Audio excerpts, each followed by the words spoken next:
E olha, a gente recebe nesse instante aqui no Repórter MT, do nosso estúdio, o secretário de Estado de Desenvolvimento Econômico de Mato Grosso, Cineri Paludo.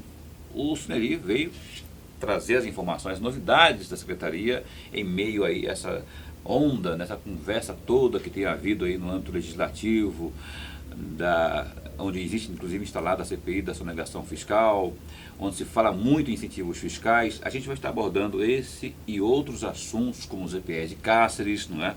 Tem também uma novidade aí que é a microgeração de energia. E eu já começo perguntando, Cineri, bem-vindo aqui ao Repórter MT, incentivos fiscais. Há como desenvolver um Estado sem que haja uma política eficiente? De incentivos fiscais, não. Hoje, se você olhar de uma maneira geral o Brasil como um todo, a situação tributária do Brasil ela é tão complexa que hoje os estados eles têm que trabalhar com incentivos fiscais para fazer o processo de atração de alguns setores, de alguns segmentos. Então, é a bendita que todo mundo fala da bendita guerra fiscal. Então, é um estado brigando com outro estado para tentar colocar uma alíquota mais baixa para ver se aquela empresa tem interesse para ir para aquela determinada região. Enquanto a gente não tiver uma reforma tributária brasileira, não tem jeito de a gente abrir mão de incentivos fiscais.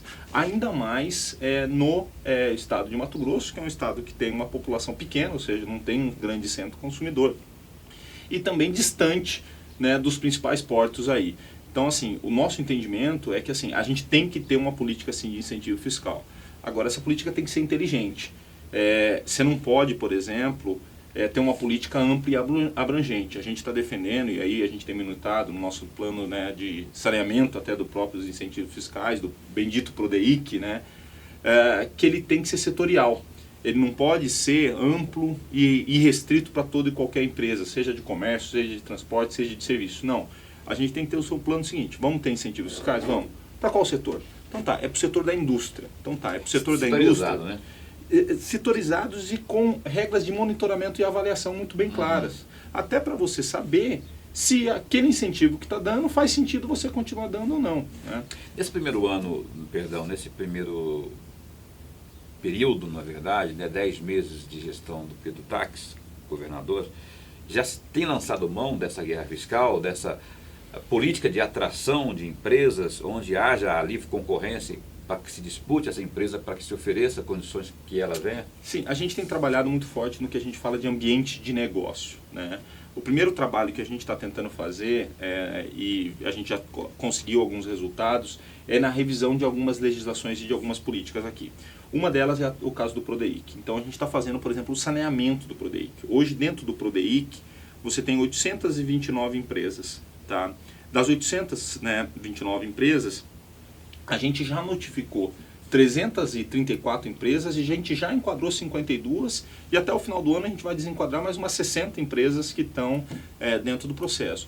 Que são empresas que ou elas não podiam estar dentro do incentivo fiscal por conta de legalidade ou por conta da formalidade com que foi feito esse incentivo fiscal ou por conta também da relação custo-benefício dessa empresa.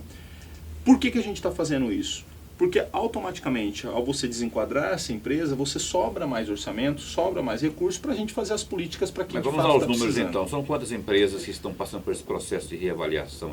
As 829. A gente fez, no começo do ano, a gente fez um processo que a gente achou que ia fazer por amostragem. E aí, quando a CGE fez esse relatório de amostragem, ela viu que em 100% das empresas, das 20 empresas que ela selecionou aleatoriamente, tinha algum tipo de problema. De ordem burocrática, de ordem de legalidade? De ordem legal, de ordem formal e de ordem dessa relação custo-benefício. Às vezes a empresa era legal, tá? Às vezes a empresa passou pelo crivo formal, ou seja, por todas as etapas burocráticas, vamos chamar assim. Mas, por exemplo, o investimento que ela fez foi de R$1 milhão e ela estava tendo um incentivo de 5. Peraí, que vantagem, né? Como diz a minha mãe, que vantagem Maria leva, né? Então, assim, a gente tem revisto todos esses processos. E desses processos, das 829 empresas, a nossa meta era que a gente conseguisse rever todas ainda esse ano. Mas por conta de N fatores, e até por conta da complexidade que se deu isso, até por conta das fraudes, de todos os processos, todo mundo acompanhou isso daí na mídia, a gente está tomando extremamente zelo para fazer a coisa certinho, para separar, vamos dizer assim, o que é certo. Tem empresas dentro do incentivo fiscal que são corretas, justos, faz A maioria, sentido. é a maioria que é correta? Ou... Quando você fala de indústria, sim. Quando você fala de indústria, Não, sim. quando eu falo de legalidade. É. Quando eu falo de legalidade. É que no bojo do Prodeic você tem alguns segmentos lá dentro. Então você tem o segmento industrial, você tem o segmento comercial, você tem o segmento de serviços lá dentro e você tem algumas empresas até que são de fachadas, né? Mas isso a delegacia fazendária, isso a polícia está já estudando e tomando as suas providências. Quando você olha do ponto de vista, por isso que é importante a gente separar, cada caso é um caso. Quando a gente olha do ponto de vista da indústria, a grande maioria está correta. Agora, por exemplo, foi concedido nos últimos anos muito incentivo fiscal para o setor de cerealista, tá? Que é o cerealista? É aquele cara que pega a soja, que pede um milho, faz um processo de beneficiamento, que é simplesmente uma limpeza, uma pré-limpeza, uma secagem, e vende o milho e vende a soja. A gente tem um entendimento que não é um processo de industrialização. O que é um processo de industrialização? É quando entra um produto e sai outro. Ou seja, não caberia aí o incentivo. Não caberia o incentivo. Então, por exemplo, nesses casos a gente está solicitando... Vai ser revisto isso? Vai ser já foi revisto. Já não vai, isso não vai ter mais? Não tem mais, e as empresas que estão isso, porque também a legislação não permitia, né? A gente está notificando as empresas e também pedindo o desenquadramento delas. Agora, você fala assim, mas o que acontece com a empresa? A gente tem um entendimento que a empresa é terceira de boa-fé. Se alguém cometeu o erro nesse processo, foi a administração pública que concedeu um documento da empresa, que concedeu um documento para a empresa, que esse documento ela não podia ter concedido. Então a empresa, na verdade, ela também não pode ser penalizada. Por quê? Porque ela é uma empresa de boa-fé, né? Uma terceira de boa-fé, que de fato foi induzida ao erro. Tá, e aí, dessa quantidade de 829 empresas, se esperava rever uma a uma ainda em 2015, não é possível, não vai ser possível, mas de quantos por cento desse total aí? Então, a gente já viu de 334, né, até o presente momento. Chegou nem a metade então ainda. Tá, um terço aproximadamente, né, passando na verdade de um terço, aí, aproximadamente 40%, mas aí o que a gente também conseguiu fazer, a gente setorizou.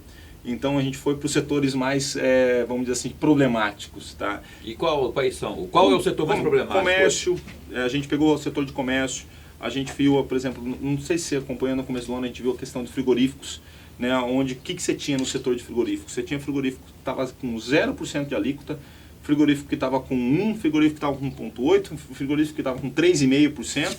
Pô, a gente simplesmente fez um acordo daí com o setor, com o sindicato, né, dos frigoríficos, onde a gente desenquadrou de comum acordo todos e botamos uma alíquota única, por exemplo, para esse setor. Então, assim, hoje todo mundo paga 2%, igualitariamente, e cada um compete com as suas vantagens competitivas e comparativas que cada um tem. Então, esse é um setor que a gente tinha problema dentro do Prodeic. Então, automaticamente fazer isso daqui, a gente já eliminou uma cadeia. Setor de cerealistas, como eu comentei, era outro. Setor de CDs, de Centro de Distribuição e Comércio, que a legislação também, ela vamos dizer assim, não é clara com relação a esse setor. Então a gente já tomou a decisão também de não conceder mais esses incentivos fiscais para esse setor de comércio e setor de serviço. E a gente está minutando uma nova legislação onde quem vai receber o incentivo fiscal especificamente é o setor industrial. Ou seja, quem fazer o processo única de industrialização. Setor única. Comércio, cerealista, isso vai ter tudo extirpado. Já foi. Já não existe mais, né? Não. E aí, como é que está a relação direta com a Comissão Parlamentar de Inquérito que investiga justamente esse setor aí, a tal CPI da sonegação fiscal? O presidente da CPI reclamou, principalmente no início e até há pouco tempo, antes da aprovação da mensagem 45, que derrubou a Lei 10.207, da falta de informação. Não era muito direcionada à sua secretaria, a SEDEC, mas a Secretaria, por exemplo, de Fazenda, do governo. E aí, você acha que essa relação da sua secretaria com a CPI, imagino que esteja boa, mas em relação ao governo propriamente, para obter essas informações? Em relação especificamente à secretaria, nosso relacionamento com a CPI sempre foi muito bom desde o começo. A gente tem trabalhado muito coesos, né? A gente escancarou as portas da secretaria, até porque isso não tem segredo lá dentro, todos os dados lá têm que ser públicos, ou seja, a gente não pode ter caixa preta dentro das secretarias. Então, assim, desde o começo a gente deixou totalmente aberto as portas da secretaria para todos os processos da CPI. Eles têm recorrentemente fazendo muitas demandas, fazendo muitos processos, a gente tem entregue tudo lá, e teve mesmo essa celeuma com relação aos dados fiscais da empresa. Porque, principalmente a Cefaz, que é quem é detentora desses dados fiscais, ela tinha aquela fatídica Lei 10.207, a funcionário da Fazenda disponibilizasse esse dado para qualquer um, ele era penalizado. Né? Então, assim, eu acho que agora a gente está superando esse processo. A mensagem 45 já foi sancionada? Já foi, ela mensagem, não só a mensagem, mas também tem uma decisão, né, do próprio Ministério Público solicitando também a derrubada integral da 10.207. Mas não foi julgada ainda, só um pedido. Eu acho que está tramitando, não sei que pé que está agora. Ou seja, mas então esses 3 itens principais, esses 3 artigos principais da Lei 10.207, a Lei 10.207... Na mensagem 45. Pois é, a mensagem 45...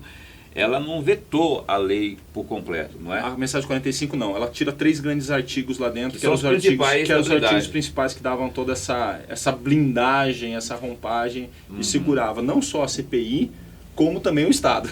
Que avaliação que você faz desse trabalho da CPI aí, considerando tudo que você vê, escuta, observa, que envolve, né? Prisões, tem operações, tem delações premiadas. Que avaliação que você faz? Olha, é uma avaliação até particular. Eu acho que é bom, toda vez que você tem alguns casos, eles precisam ser esclarecidos. O governador tem atentado para isso aí, gente, ó, eu quero assim, que eu não quero que os erros do passado ocorram, e tem monitorado isso de perto? De perto. O governador é uma pessoa que cobra muito e acompanha muito. Por exemplo, eu sei, semanalmente. Tem até um observatório que ele criou lá. Agora ele está conseguindo acompanhar os dados no celular, cara. É uma coisa impressionante. Esses dias eu cheguei para sentar com ele lá. Imagina Pedro Táxi no celular acompanhando aqui. Ele tem um sistema novo lá de acompanhamento de gasto, por exemplo, que esses dias eu estava conversando com ela falou assim, deixa eu ver quanto que a sua secretaria gastou de energia elétrica. Aí ele abriu no celular assim e falou, ó, você está gastando demais, pode baixar um pouquinho mais. Aplicativo, né? Então, assim, ele gosta muito dessa questão de tecnologia. Tem que ser, né? E dentro do nosso plano de providência e o acordo de resultado que eu assinei lá com o governador, o primeiro modelo no segundo, um dos principais itens era essa questão do plano de saneamento dos incentivos fiscais. Então a gente vem caminhando esse plano, tem conversado muito com a Assembleia Legislativa com relação a isso, conversado muito com o TCE também com relação a isso, com a Cefaz e os outros órgãos, e no nosso entendimento isso tem caminhado muito bem. Secretário Cineri, a sua secretaria, o governo do Estado, parece que está encaminhando, já encaminhou, não sei, tem uma proposta revogando uma lei de 2003, salvo engano. Eu queria que você falasse sobre essa proposta, o que revoga na verdade, o que ela traz de novidade à luz aí desse novo governo. Você fala de a política de incentivos, essa lei? Fiscais. Então, assim, a verdade, assim, a lei... Eu esqueci o número da lei, isso aqui é de 2003. 7958? Essa mesmo. É a lei do PRODEIC. Na verdade, a lei é de 2003, depois ela foi alterada durante vários anos, a última alteração que a gente teve foi no ano de 2013. O que a gente está propondo, na verdade, é uma nova política estadual de incentivos fiscais. E aí, essa nova política, ela é um incentivos fiscais e também até financeiro num segundo momento. A gente já está botando o gatilho lá.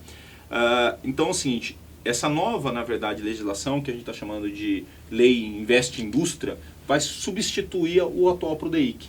Essa lei que você está citando, que é a 7958, é a atual legislação... 7958, essa mesmo. A 7958 que você está citando é a lei do PRODEIC.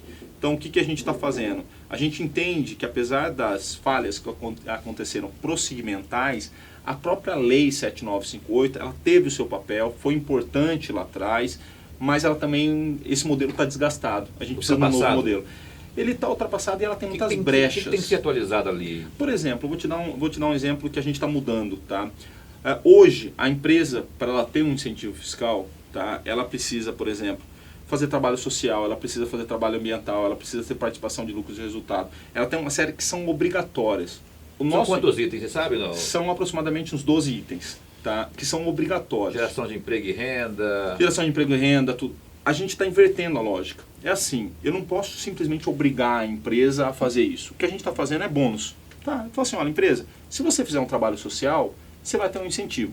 Se você fizer um trabalho ambiental, você vai ter um plus desse incentivo. Se você fizer um trabalho de participação de lucros e resultados, você vai ter mais um ponto. Tem uma tabelinha, então. É uma tabelinha. Então, assim, ela pode ser de 60%, vamos dizer assim, receber um incentivo lá de 60% ou até no máximo 85%.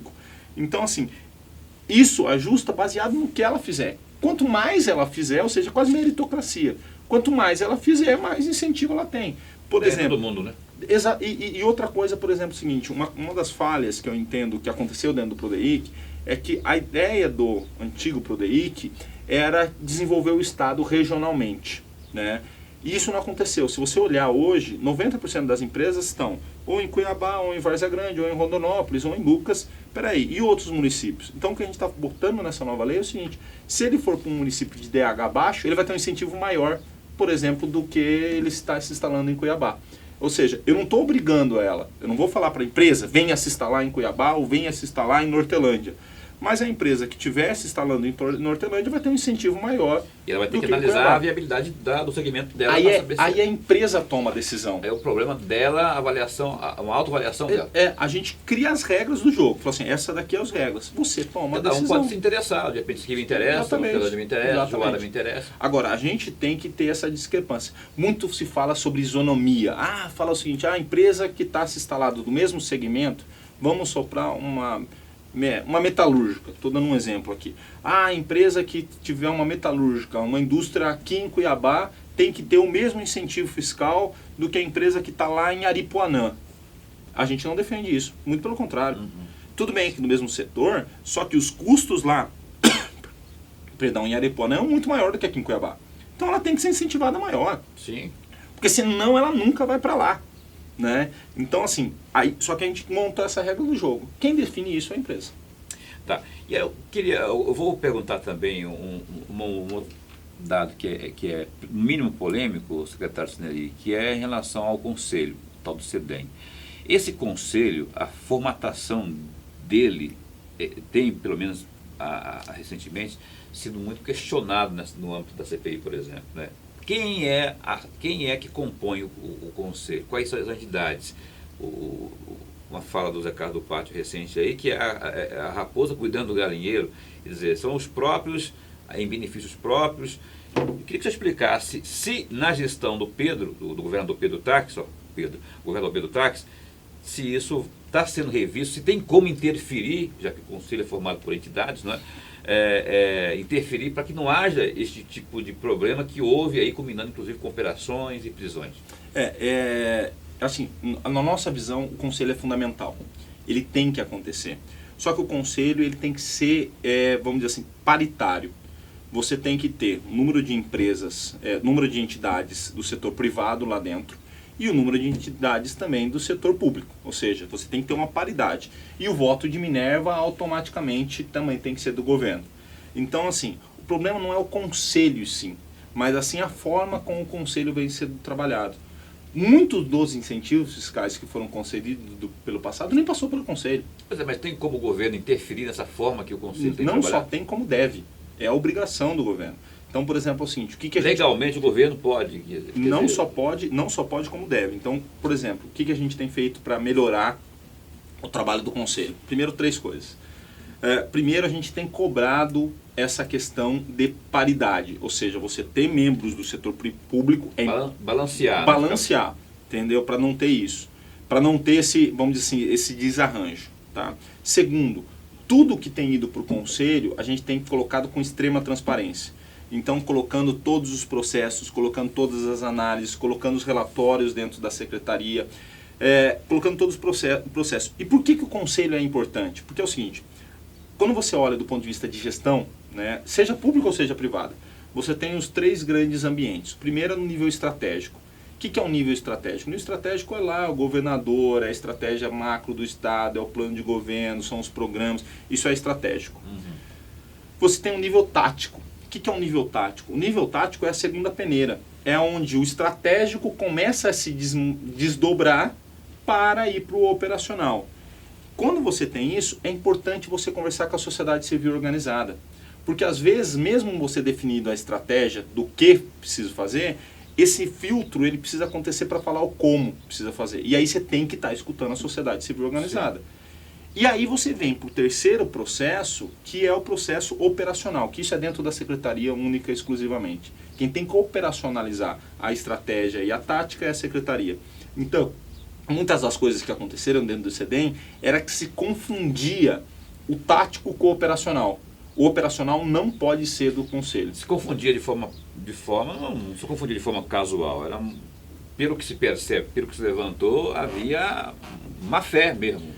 Olha, eu diria para você que a má fé não era nem tanto da parte do conselho. A má fé era como era conduzido esse conselho. Direcionada. Muitas vezes, por exemplo, a gente pegou muitos casos lá dentro, onde você teve decisões que foram de referendo ao conselho e que nunca foram referendadas. Então você não pode culpar o conselho por conta de uma coisa dessa. Você não pode culpar também o conselho se você não deixa disponível ao conselho todas as informações que ele precisa tomar. Tá. Sineri Paludo, secretário de Estado de Desenvolvimento Econômico, conosco aqui no Repórter MT. Uma pergunta que eu deveria ter feito, quando a gente fala de geração de emprego, incentivos fiscais que remetem ou deveriam remeter à geração de emprego. O senhor citou aí o segmento de frigoríficos. Nós observamos, especialmente em 2014 e em 2015, alguns casos também de fechamento de plantas de frigoríficos no estado de Mato Grosso. Quer dizer, pode não ter de forma direta a ligação com os incentivos fiscais, com a concessão dos incentivos fiscais, mas deixa de ter geração de renda no estado, o emprego, o índice de emprego cai também. O governo Pedro Taques tem pensado nisso? Há uma solução, há uma política, estudo para que isso seja resolvido? Ou para evitar que novas empresas, novos frigoríficos migrem daqui para outros estados? Então, como a gente tinha conversado um pouquinho antes, é o seguinte, o que a gente fez com relação especificamente ao frigorífico? A gente entende que os dois lados estavam perdendo. O Estado estava perdendo e os frigoríficos também estavam perdendo. Por quê? Porque você tinha alíquotas diferentes para frigoríficos diferentes. Então, assim, o que a gente fez? 2% e acabou para todo mundo e cada um briga com as suas próprias ferramentas. Esse valor dessa tarifa foi acordada com o setor. A gente vai ter um processo de avaliação, né? No final do ano agora a gente vai sentar de novo com o setor. Fechou nesse percentual então, fechou, 2%? Fechou nesse percentual. É interessante para o pequeno e para o grande, para o médio? É uma alíquota que a gente entende que neste momento de crise, que daqui a pouquinho eu vou falar sobre isso especificamente, mas a gente entende que era uma alíquota que é possível ser pago e também não ia onerar tanto, então a gente faz essa regra de transição. Agora, o que é importante... Então, assim, a gente já conseguiu regularizar esse setor e com o compromisso de nenhum fechamento novo de frigoríficos, tanto que não aconteceu. Agora, isso é uma questão tributária, né, que a gente está trabalhando. A outra questão é o seguinte, é importante a gente deixar claro que o fechamento dos frigoríficos não tem muito relação à questão de carga tributária. Os fechamentos frigoríficos acontecem o seguinte, o estado de Mato Grosso hoje tem 29 milhões de cabeças de gado, tem uma capacidade de abate, tá? Ou seja, todas as plantas frigoríficas do estado têm uma capacidade de abate de mais de 11 milhões de cabeças. Isso está batendo 4. Ou seja, eles estavam super ociosos, ou seja, menos de 40% da capacidade. Tanta demanda ociosa, como que é isso? Por dois motivos. Primeiro motivo é que realmente o setor ele deu um passo maior que a perna. Ou seja, ele abriu mais planta do que você tinha matéria-prima para abater. E segundo o setor, que é o seguinte, há 3 anos atrás, a pecuária passou por um momento de crise. Aproximadamente 3, 4 anos atrás, passou por um momento de crise. Quando você tem crise na pecuária, lá no pecuarista, o que ele faz? Ele abate a fêmea. A fêmea é a fábrica. Se você não tem fêmea, ou seja, se você não tem vaca, você não tem bezerro. Se você não tem bezerro, você não vai ter boi gordo. E o que está acontecendo é exatamente esse ciclo agora. Como abateu muita vaca lá atrás, agora você não está tendo boi gordo para abater. Então você tem um efeito mercadológico de 2 fatores. Muita indústria, ou seja, indústria para abater 11 milhões de cabeça e só 4 milhões de cabeça para abater. A gente já chegou a abater 6 milhões de cabeça. Então esse efeito, na verdade, faz com que a indústria trabalhe com uma capacidade ociosa muito grande. Então a verdade é que não tem matéria-prima para esse embrolho aí não pode afetar o desenvolvimento da pecuária para os próximos anos? Tirar, por exemplo, o título do Estado de ser o campeão nacional de cabeça de gado? Não. Isso não. Agora, o que a gente tem que trabalhar é o seguinte, a gente tem essa pecha, isso nos orgulha, eu acho que orgulha muito, a gente é o maior rebanho bovino, né, do país, um dos maiores rebanhos bovinos do mundo. Agora, o que eu acho que é importante é o seguinte, o problema não é só o rebanho bovino, o ponto que a gente tem que ser líder é campeão nacional ou mundial de abate desse boi. Ou seja, é o que tecnicamente fala em desfrute, né, ou em produtividade. A gente tem que ter aqui no estado de Mato Grosso 30 milhões de cabeças de gado e abater 10 milhões de cabeças de gado por ano. Né? Ou seja, a gente tem que aumentar isso. Por quê? Porque daí você vai ter muito mais giro dentro do processo. Ou seja, a relação direta, incentivos, não há, foi mais questão da crise do que foi mais uma questão de oferta e demanda de matéria-prima do que efetivamente esse fator. E vou ser bem sincero, eu sou sempre fui do ramo do agro, sou engenheiro agrônomo. No setor de pecuária isso é cíclico. A cada 7 anos isso acontece. Batata. Olha, é quase como 2 mais 2. Dá uma trégua? Então, continuando com o secretário Sinelli Paludo. Secretário, tem alguns assuntos que eu preciso abordar com o senhor aqui também. Por exemplo, a ZPE de Cáceres, que é uma meta desse governo, ele falou aos 4 ventos aí no início da sua gestão, o governador Pedro Táxi, que poria em prática, tiraria do papel a ZPE de Cáceres, que é um sonho daquela região, para o desenvolvimento daquela região. Em que pé está essa situação da ZPE? Olha, a gente avançou muito durante esse ano.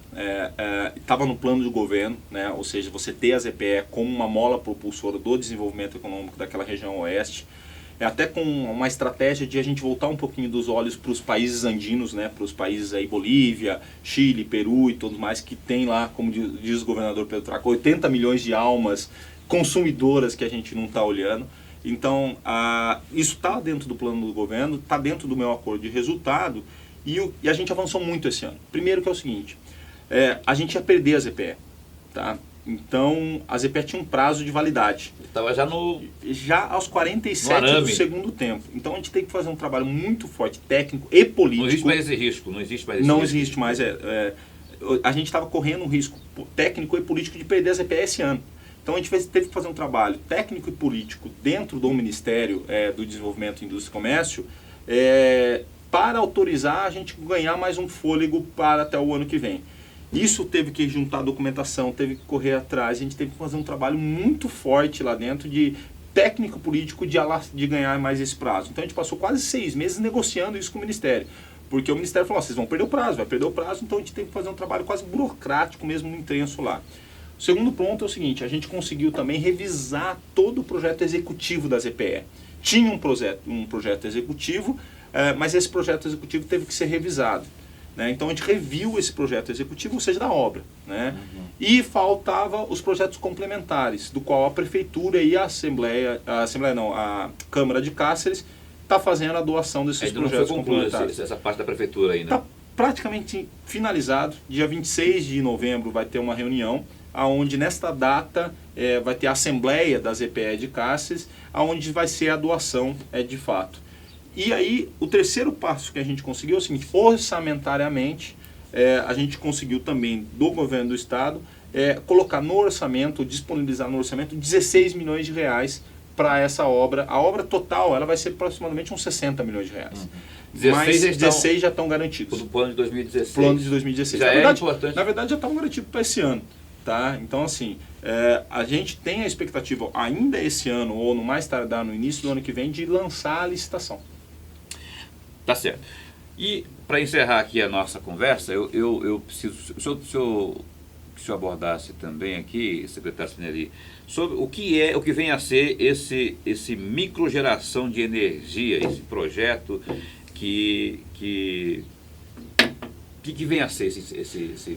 Na verdade, assim, o estado de Mato Grosso foi signatário de um convênio nacional, junto com outros 8 estados da Federação Brasileira, onde que é o seguinte, aquele comércio que tiver, por exemplo, energia solar, fotovoltaica, aquela energia que ele gerar e ele consumir e ele botar na rede também, ele não vai pagar ICMS, ele não vai pagar tributos daquilo. Ele vai zerar, vai ter zerado. Tem quase uma isenção daquela tributação. Então significa dizer o seguinte, para aquele microgerador de energia, para aquele autogerador de energia, principalmente fotovoltaica, ele não vai pagar esse tributo.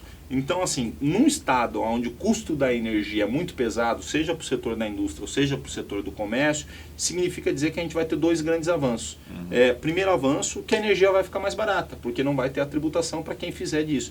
E segundo, também que o meio ambiente agradece, porque é uma nova tecnologia, principalmente a energia solar, muito mais limpa do que outros modelos.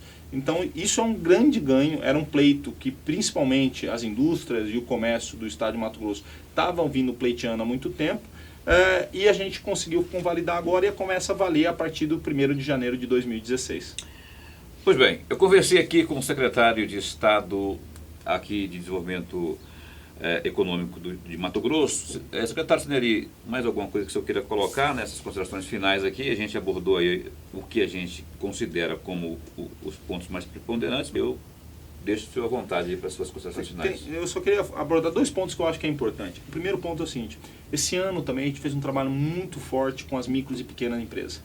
Tá? Então, assim, não existia, né, uma superintendência. Na verdade, hoje existe uma adjunta só para empreendedorismo e trabalhar especificamente com micro e pequeno empreendimento. Foi criado esse cargo. Foi criado esse cargo e essa área dentro da secretaria. Então, por exemplo, assim, a gente conseguiu algumas grandes vitórias, né, desse ano. A gente está terminando de minutar agora a lei geral para micro e pequena empresa, que é o governo vai dar preferência e vai dar uma série de vantagens quando o governo adquirir de micro e pequena empresa, né, do estado de Mato Grosso. Então, assim, por exemplo, outro ponto, principalmente para o comércio. O limite do Simples Nacional para o comércio hoje no estado de Mato Grosso é 1,8 milhões de reais, né, na prática, né? E a gente está subindo para 2,520. Então, assim, a gente está fazendo um trabalho muito forte para esse micro e pequeno empreendedor. E isso eu acho que é um ponto de pilar que a gente tem trabalhado muito e é uma demanda do governador. É um trabalho demorado esse? É um trabalho demorado. Efeito? É um trabalho extremamente demorado, mas é um trabalho, como que a gente fala assim, que ele é mais do que estratégico. Assim, que interessa muita gente, né? Nenhuma região do mundo e nenhuma economia do mundo se desenvolveu só com grandes indústrias. É que nem shopping, eu dou esse conceito. Você precisa ter lá uma empresa âncora lá dentro do shopping. Mas o que faz o shopping movimentar são aquelas micro e pequenas empresas que estão lá dentro. E esse conceito é um conceito regional também. Então a gente precisa ter uma economia muito voltada para esse micro e pequeno empreendedor. Então a gente tem trabalhado muito forte com algumas políticas voltadas para isso. Isso é um ponto. O outro ponto também que a gente está trabalhando muito forte, que eu acho que foi um avanço muito grande, é que a gente está fazendo o programa chamado Investe Mato Grosso, que é resgatar um pouquinho que teve lá atrás, na época do Dante, né, que era fazer a promoção e a divulgação e a atração de investimento. Vender o Estado. Vender o Estado. O pessoal fala, mas vai vender o quê? O Estado não é o ótimo, mas nesse caso o ótimo é o inimigo do bom. Se a gente ficar esperando o ótimo, a gente nunca vai fazer o bom. Então, assim, a gente já começou um programa, estamos indo a São Paulo, estamos indo a Paraná, estamos indo a outras regiões do país, fazendo eventos de divulgação e promoção do Estado de Mato Grosso, para atrair outros investidores para o Estado, mas também para mostrar, por exemplo, no setor de turismo, as potencialidades que a gente tem. Mas como que o senhor vai fazer isso, vai vender o Estado lá, se o senhor não tem essa política de incentivos definida, essa nova política de incentivos definida? Então, a política, na verdade, a nova política de incentivos, a gente já tem ela dentro da modelagem. A modelagem dela está pronta. Por isso que a gente não fez todo o programa durante esse ano. A gente está começando a fazer a gente vai ter um pré-lançamento agora em São Paulo e a gente vai trabalhar muito forte isso no ano que vem. Então, o que a gente está fazendo? É organizando a casa para a gente ter esse processo. Agora, precisa avançar? Precisa avançar. Mas já tem coisas boas, por exemplo, que a gente pode vender. Vou dar um exemplo. Eu fui alguns finais de semana atrás para Jaciara, tá? Aquilo lá é um paraíso, aquilo lá é uma coisa que o turismo é muito forte. Precisamos vender isso lá fora, não só o turismo para atrair o turista, mas também para atrair investidores, por exemplo, do setor de hotelaria, o setor desse setor, para quê? Para se instalar nesse município. Nobres, Cáceres, Poconé, ou seja, esse corredor do ecoturismo aqui, Chapada. Então, assim, esse é um setor que a gente precisa vender. E nós temos vantagens comparativas melhores que tem em outras regiões. Setor de base florestal é outro setor, por exemplo. Quando eu falo de base florestal, setor de móveis, setor de moleiraria, de design, que é um setor que cresce muito. Então também é um setor que a gente já tem coisa para vender. Tinha uma empresa, não mudando de assunto totalmente, mas tinha uma empresa automobilística a se instalar em Mato Grosso, parece que agora, recentemente, isso chegou a se concretizar, vai se concretizar? A gente tem conversado com eles, depende de N fatores. É uma empresa, na verdade, original de Santa Catarina, mas hoje ela está no Ceará. É uma empresa do setor de off-roads, né, que é o setor de jeeps, né, vamos falar assim. A gente tem conversado com eles, tem conversado diversos pontos com eles. Tem evoluído bem. O estado de Mato Grosso eles têm interesse de estar aqui dentro do estado do A Mato atração Grosso. seria justamente esse tipo de trabalho. A atração, quando a gente fala de atração, ele na verdade ele é um leque. Porque você tem a questão de mão de obra e qualificação. A empresa não vem aqui se não tiver mão de obra e qualificação. A questão, por exemplo, do custo de energia elétrica, que a gente estava falando de microgeração de energia e também de alguns tipos de incentivos que a gente pode ser dado. Tem a questão tributária, que a gente falou bastante sobre a política de incentivo. Tem a questão, por exemplo, de tipos de financiamento. Para isso a gente tem o FCO e outros processos. Então, na verdade, quando você fala de atração de investimento, não dá para você só olhar na caixinha de tributo. Até porque, quando a gente começou, é muito interessante. Eu falei assim, ó, a questão de isenção fiscal todo Estado já tem. Entendeu? O que mais o Estado pode ter para atrair essa empresa? O up, né?